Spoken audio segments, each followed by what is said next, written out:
Where there's poor mental health, there's often a poor diet and digestive problems. So in this video, we're going to discuss what top foods to eat and top supplements to take for your mental health.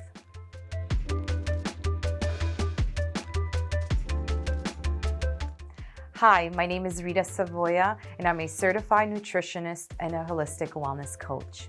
Mental health has never been so important to look after because everyone has been affected by the isolation, the lockdowns, physical distancing, and of course, fear. And that is a perfect recipe for stress, causing a lack of control, which usually leads to anxiety, left unattended leads to depression. So the concern is valid, and it's an absolute pleasure to share with you and our viewers how to eat for your mental health. Mental health is a mind-body experience, and there is no doubt nutrition and lifestyle habits are linked to it through the gut-brain connection. Okay, so the research I came across that has helped me determine what foods to eat for my mental health, because you know me, I'm very science and research based. So anything that I recommend is always backed by science and research. So I love the work that Dr. Ramsey and Laura Lachance worked on back in 2018. So the aim of their research was to identify the most antidepressant nutrients. A systematic literature review was conducted to derive a list of antidepressant nutrients from 34 nutrients known to be essential for humans. So the research showed that there are 12 nutrients that play a role in the prevention and promotion of recovery from depressive disorders. Glad you asked. The 12 nutrients are folate, which is B9, iron, omega-3, magnesium, potassium, selenium, thiamine, which is B1, vitamin A, vitamin B6, vitamin B12, zinc, and vitamin C. You're right, that's a lot to remember. So that's why I made it easy for you. And so I took it a step further and used a food database to identify, okay, great, we have these 12 nutrients, but what foods do you need to eat that contain these nutrients? So the highest scoring foods were bivalves such as oysters and mussels and various seafoods and organ meats. And the highest scoring plant foods were, surprise, surprise, leafy greens, lettuce, peppers, and cruciferous vegetables. So you're partially right, but you're missing an important macronutrient.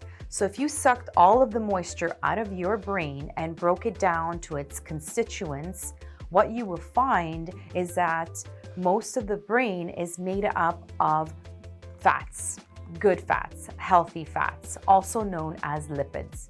In the remaining brain matter, you will find proteins and amino acids and traces of micronutrients and glucose, which is carbohydrates.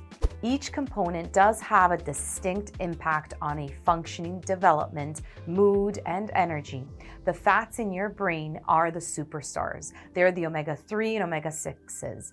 These essential fatty acids, which have been linked to preventing degeneration of the brain and must come from our diets or supplementation.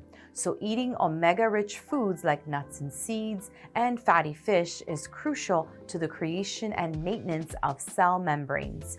Meanwhile, proteins and amino acids are the building block nutrients of growth and development, and they manipulate how you feel and behave. Amino acids contain the precursors to neurotransmitters, which are the chemical messengers that carry signals between your neurons in the brain, affecting things like your mood, your sleep, attentiveness, and even your weight. Carbohydrates are sugars, starches, and fibers, either simple as in fruit, breads, and sugars, or complex as in whole grains, vegetables, and beans. Carbohydrates break down into glucose, which supports the brain function. That is a huge misconception and misunderstanding. Carbs have been definitely made out to be villains or the bad guys. But what is important here is that not all carbs are created equal. So there are simple carbs like refined and processed carbs like white breads, donuts, French fries, soda pop, and your chocolate chip cookie. So these are high glycemic foods, which means that they absorb really easily into the bloodstream. This makes them a good source of quick energy throughout with the rush, but it doesn't last very long, causing a rapid release of glucose into the bloodstream.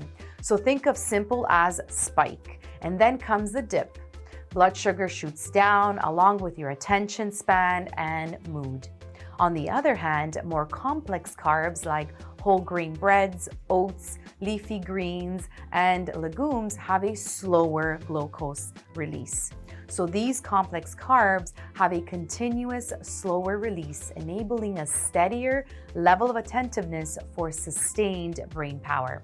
Our brains also benefit from a steady supply of micronutrients, which are antioxidants found in fruits and vegetables. They strengthen the brain to fight off free radicals that destroy brain cells, enabling your brain to work well for a longer period of time. And without powerful micronutrients, our brain would be susceptible to brain disease and mental decline. Crap food.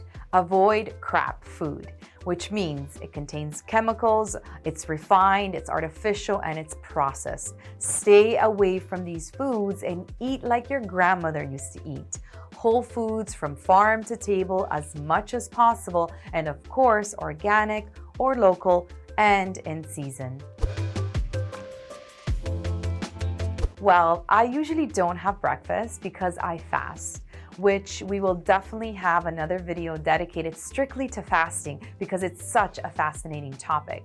So I do start my morning with 2 magnesium supplements and probiotics.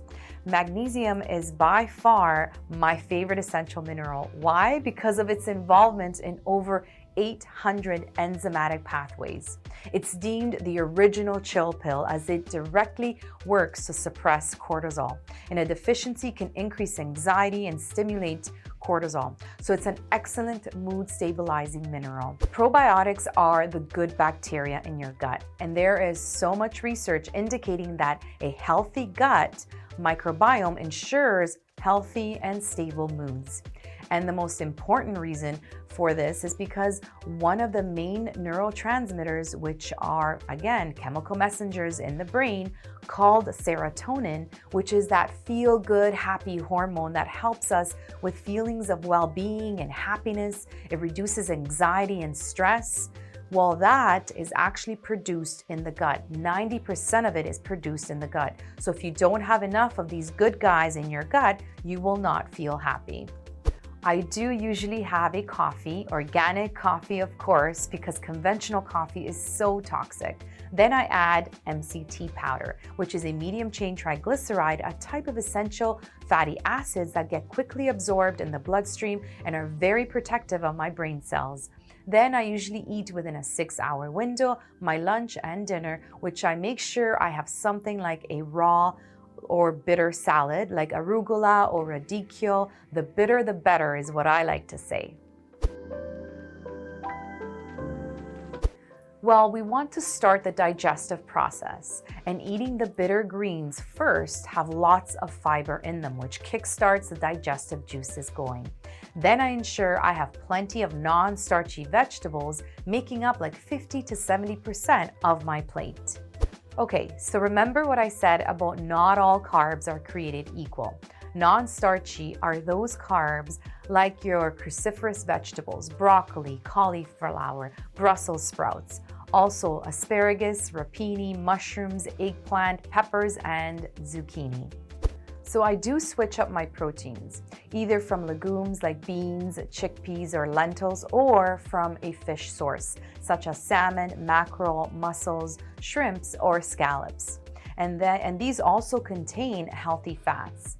But I usually like to drizzle a very generous amount of extra virgin olive oil everywhere and add some avocados, nuts, and seeds in my salad to add those healthy fats.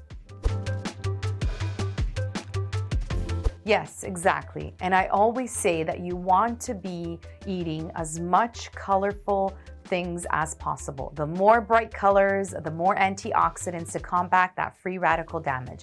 Basically, eat the rainbow. And remember, start slow because it can be overwhelming. Meet yourself where you're at. Follow the 80-20 rule. It's not what you do sometimes, it's what you do most of the times that really matters. So it's what you do that 80% of the time that really matters, not that 20% where you can maybe cheat or fall off the healthy diet. For more videos like this packed with amazing information, make sure you like, subscribe, and click the notification button so you will not miss any future videos.